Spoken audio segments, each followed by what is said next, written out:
Assalamualaikum warahmatullahi wabarakatuh. Alhamdulillah wa syukrulillah wa salatu wassalamu ala rasulillah sayyidina maulana Muhammad ibn Abdillah. Asyhadu an la ilaha illallah wa asyhadu anna Muhammadar Rasulullah. Allahumma salli wa sallim wa barik ala sayyidina wa habibina syafi'ina wa qurrati a'yunina wa maulana Muhammad wa ala alihi wa sahbihi ajma'in.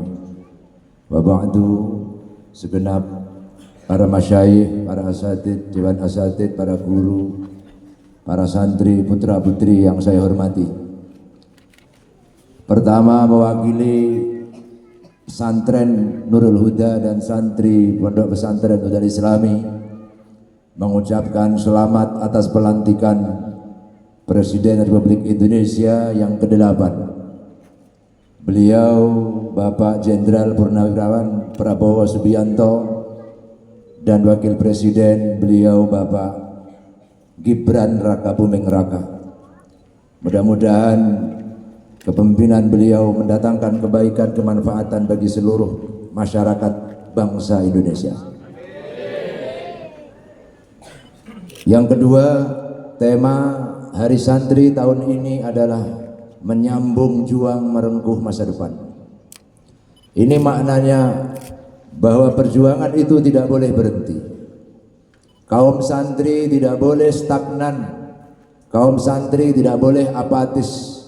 Tapi harus terus melanjutkan estafet perjuangan dari para pendahulu-pendahulu kita. Mereka telah menorehkan prestasi-prestasi gemilang. Para ulama, para santri-santri terdahulu telah nyata-nyata membaktikan diri dan jiwa mereka untuk negeri. Mereka telah jelas-jelas dengan kasat mata kehilangan kenyamanan kehidupan, ketenteraman, jauh dari keluarga, selalu diintimidasi, bahkan tidak sedikit yang meregang nyawa hanya untuk sampai pada satu kata kebebasan dan merdeka. Maka apa yang telah dilakukan oleh para pendahulu kita itu harus kita teruskan, karena kata menyambung juang juga diikuti dengan merengkuh masa depan. Para santri putra putri, masa depan itu tidak bisa ditunggu, tapi juga harus diperjuangkan, harus dijemput, harus diikhtiari dan diusahakan. Para pendahulu kita menjemput kata merdeka dengan air mata, dengan darah dan nyawa. Maka kita mungkin pada zaman yang berbeda, tetapi semangat perjuangan itu tidak boleh surut sedikit pun. Begitu layar perjuangan telah berkembang, maka berpantang para santri untuk surut ke belakang. Setiap masa ada orangnya, setiap orang ada masanya. Masa yang telah dilalui oleh para kiai, para santri dulu berhadapan dengan penjajah-penjajah yang datang dari luar Indonesia untuk mengeksploitasi, mengambil secara paksa seluruh potensi yang ada di bangsa ini agar bangsa kita menjadi bangsa yang tidak berdaulat sama sekali. Tetapi para ulama-ulama kiai melakukan perlawanan. Bahkan santri adalah simbol anti pada penjajahan dan kolonialisme. Mental-mental ini harus terus dijaga, harus terus dipelihara, harus terus diingatkan, jangan sampai kemudian menjadi hilang ditelan oleh modernisasi zaman. Oleh karena itu patut kita berterima kasih sepanjang hidup kita kepada beliau Bapak Presiden Republik Indonesia yang ke-7, Insinyur Joko Widodo, yang telah nyata-nyata pada tanggal 22 Oktober 2015 menetapkan adanya Hari Santri di Negara Kesatuan Republik Indonesia yang setiap tahun diperingati pada tanggal 22 Oktober. Itu artinya negara mengakui, saya ulangi, itu artinya negara mengakui bahwa santri kaum sarungan memiliki peran yang amat sangat besar terhadap kemerdekaan bangsa ini.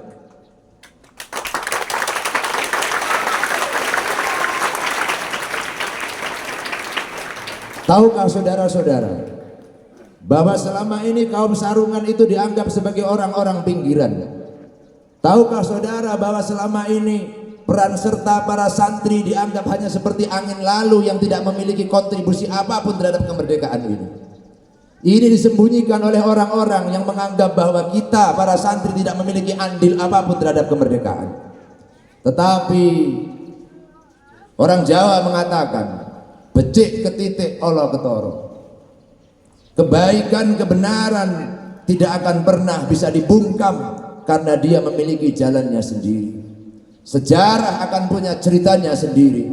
Maka seiring perjalanan waktu dalam episode sejarah bangsa kita, pada akhirnya satu persatu mulai muncul ke permukaan bahwa bangsa ini memiliki hutang besar kepada ulama-ulama dan para santri yang ada di negara Republik Indonesia.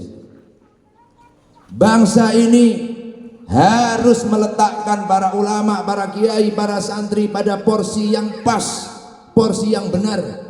Bukan karena mereka ingin dihargai, bukan karena para santri ingin dihargai, tapi memang sepantasnya mereka dihormati atas jasa yang telah mereka berikan kepada bangsa Indonesia itu.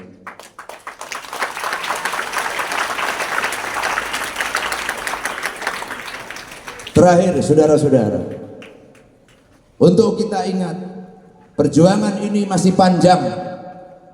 Situasi sudah berubah. Santri tidak boleh hanya menjadi simbol-simbol yang berada di depan teks-teks saja. Tidak boleh santri hanya menjadi orang-orang yang duduk di hadapan kitab-kitab saja tanpa turun gunung dalam aksi nyata. Santri harus mampu mengawal dunia akidah, dunia agama. Tapi lebih dari itu, santri juga harus mampu wujud dalam bentuk tauladan kebaikan, simbol-simbol kejujuran di tengah-tengah masyarakat. Kita harus lebih baik walaupun dengan dalam kondisi yang mungkin berbeda. Sebagaimana dikatakan oleh seorang penyair masyhur Mesir, Muhammad Shawki Bey, khairun nas dzu khumulin idza fakhartumuh dzakarul jaduda. Seburuk-buruk manusia itu, sejelek-jelek generasi itu adalah orang yang memiliki perilaku jelek, perilaku buruk, perilaku yang tidak terpuji. Apabila mereka dilampaui oleh prestasi-prestasi, apabila mereka disebutkan prestasi-prestasi yang dicapai oleh orang lain, zakarul jaduda, mereka membangga-banggakan datuknya, mereka membangga-banggakan leluhurnya, mereka membangga-banggakan orang-orang terdahulu. Kita tidak boleh hanya membangga-banggakan para pahlawan, gagah perkasa, pemberani, anti kolonial, tapi kita menjadi generasi yang pengecut, menjadi generasi yang minta maaf, generasi yang membebek pada sejarah, generasi yang membebek pada penjajahan-penjajahan model baru. Kita hanya membangga-banggakan mereka, orang yang anti ini, anti itu, tanpa prestasi apapun.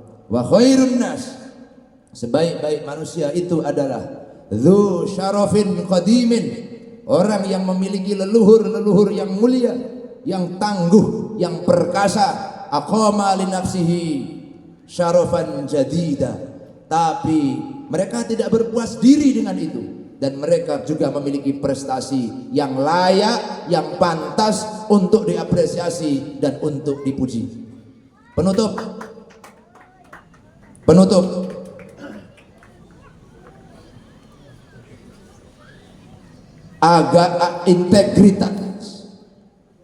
integritas tanpa agama pasti hanya akan melahirkan binasa. Agama tanpa integritas hanya melahirkan perilaku durjana. Saya ulangi, integritas kebangsaan tanpa agama akan melahirkan durjana seperti halnya komunis. Tetapi agama tanpa komitmen atau integritas hanya melahirkan perilaku durjana. Bertopeng di balik agama, bertopeng di balik santri hanya untuk meraih dunia dan sekumpulan materi saja.